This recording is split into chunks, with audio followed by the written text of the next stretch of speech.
स्नेनिल्स art of teaching या चॅनलवरती आपल्या सर्वांचं स्वागत आहे. विद्यार्थी मित्रांनो, टेट परीक्षेच्या निकालाच्या संदर्भानं आपण या ठिकाणी चर्चा करणार आहोत आणि महत्वाच्या विषयावर चर्चा करणार आहोत. विद्यार्थी मित्रांनो, आपल्याला माहिती आहे सर्व जे युट्यूबर्स आहेत ते सर्व आणि आपले जे वृत्तपत्र आहे त्यामध्ये सुद्धा बातमी आलेली आहे 8 दिवसात लागेल रिझल्ट, 5 दिवसात लागेल, या वीकमध्ये लागेल, परंतु अजूनपर्यंत रिझल्टची काहीच त्या ठिकाणी म्हणजे शंका सुद्धा वर्तविता येत नाही की याच महिन्यात लागणार आहे आणि याच तारखेला लागणार आहे. याबद्दल कोणीही काही सांगत म्हणजे कोणीही काही सांगत नाहीयेत. 2,11,000 पेक्षा जास्त विद्यार्थ्यांनी ही एक्झाम दिलेली आहे आणि सर्व विद्यार्थ्यांना उत्कंठा लागलेली आहे की त्यांना असं वाटत आहे की माझा स्कोर किती येणार आहे, पुढील भरती होणार की नाही याबद्दलही आपल्याला काहीच माहित नाही. कारण बिंदू नामावलीच्या माध्यमातून अजूनपर्यंत आपल्यापर्यंत ती माहिती पोहोचलेली नाही की किती जागा रिकाम्या आहेत. त्याबद्दलही वादग्रस्त ज्या बाबी आहेत त्या सुरू आहेत आणि त्यात मात्र आपण भरडले जातो आहेत.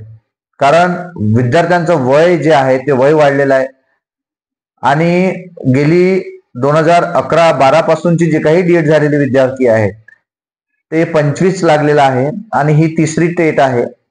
आणि प्रत्येक टेटच्या म्हणजे वेळेला ज्या वर्षी भरती व्हायला पाहिजे, ज्या वर्षीची भरती आहे त्या वर्षी होत नाही, तर त्याला 2-2 वर्ष त्या भरतीला लागत आहे.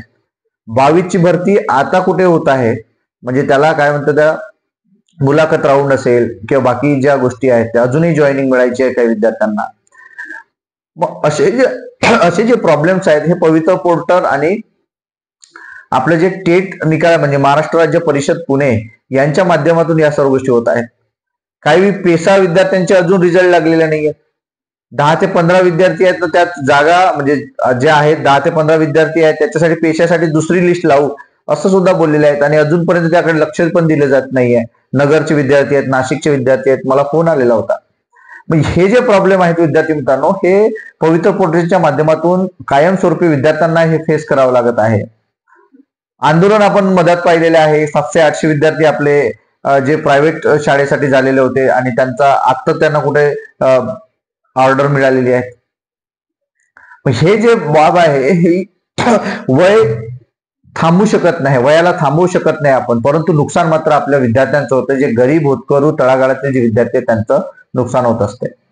मग या वेळेला जे काही आपले फॉलोअर्स आहेत किंवा इतर जे विद्यार्थी आहेत त्यांना आपण एक विनंती करतोय विद्यार्थी मित्रांनो, ज्या ज्या वेळेला आपण ट्विटर ट्रेंड असेल किंवा इतर लाईव्ह आपले व्हिडिओच्या माध्यमातून आपण बघतोय आणि नंतर बातम्याच्या माध्यमातून आपण बघतोय, विद्यार्थी पुण्यातले जे असतील ते भेटी द्यायला जातात. इकडून जिथे जिथे गेलेत विद्यार्थी भेट द्यायला तिथे तिथे वारंवार उत्तर हीच मिळत आहे. म्हणजे महाराष्ट्र राज्य परिषद पुणेच्या आयुक्तालयामध्ये जर भेट द्यायला गेली तरी पण तेच उत्तर मिळत आहे की अजूनपर्यंत आम्हाला सांगता येत नाही ना, तुम्ही इथे येऊ नका. मग यासाठी आपल्याला रस्त्यावर उतरल्याशिवाय पर्याय नाही आणि आपल्याला एकोपा एकजूट असल्याशिवाय आपलं पर्याय नसणार आहे आणि आपल्याला त्या ठिकाणी कुठे जावं लागेल, तर महाराष्ट्र राज्य परिषद पुणेच्या समोर पुन्हा आंदोलनाला बसावं लागेल असं या ठिकाणी दिसत आहे. तरच आपला त्या ठिकाणी मार्ग निघू शकते. ज्या आपल्या स्टुडंट बीएड असोसिएशन आहेत, डीएड बीएड असोसिएशनचे अध्यक्ष असतील, बाकी इतर कृती समित्या असतील, या सर्व पदाधिकाऱ्यांनी आणि आपण सर्व टेट धारक विद्यार्थ्यांनी एकत्र येऊन यासाठी लढा देणं गरजेचं आहे. कारण 50 पेक्षा जास्त दिवस उलटून गेलेले आहे. कारण डिग्रीचा रिझल्ट सुद्धा 45 दिवसात लावला जातो. परंतु मला वाटते ही पहिली एक्झाम असेल जी ऑनलाईनच्या माध्यमातून घेतली, परंतु 50 दिवस झाले अजून रिझल्ट लागलेला नाही. IBPS संपूर्ण भारतातल्या परीक्षा घेत असते बँकिंगच्या, परंतु त्यांचे रिझल्ट 50-50 दिवस एवढे पेंडिंग ठेवत नाहीत. पुन्हा भारतातले विद्यार्थी त्या ठिकाणी परीक्षा देत असतात. पण याला कोणता प्रॉब्लेम आहे हा महत्वाचा विषय आहे. यामागचं कारण काय आहे हे सुद्धा आपल्याला महाराष्ट्र राज्य परिषद पुणे सांगत नाहीये. ना आयुक्त पत्रकार परिषद घेत आहेत, ना कोण्या पेपरला बातमी देत आहेत किंवा ना आपल्या महाराष्ट्र राज्य परिषद पुणेच्या साईटवरती प्रसिद्ध पत्रक टाकत आहेत. म्हणजे इथला नेमका प्रॉब्लेम काय आहे, काय नेमका घोळ चालू आहे हे सुद्धा आपल्या लोकांना, आपल्या विद्यार्थ्यांना माहीत असणं गरजेचं आहे.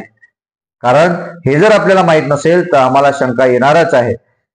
कारण ह्या शंकांचं निरसन जर महाराष्ट्र राज्य परिषद पुणे करत नसेल तर आपल्याला एकत्र येऊन रस्त्यावर उतरल्याशिवाय आपल्याला पर्याय नाही विद्यार्थी मित्रांनो. कारण आपण एवढे दिवस 30-35 वर्ष, कोणी 38 वर्षाचा विद्यार्थी असेल, वाट बघत आहोत की मला नोकरी लागेल. त्या आशेनं आपण डीएड बीएड केलेलं होतं, त्या आशेनं आपण टेट परीक्षा दिली, टीईटी पास आहोत, परंतु अजूनपर्यंत रिझल्ट लागत नाही. आपला स्कोर आपल्याला बघायचा आहे.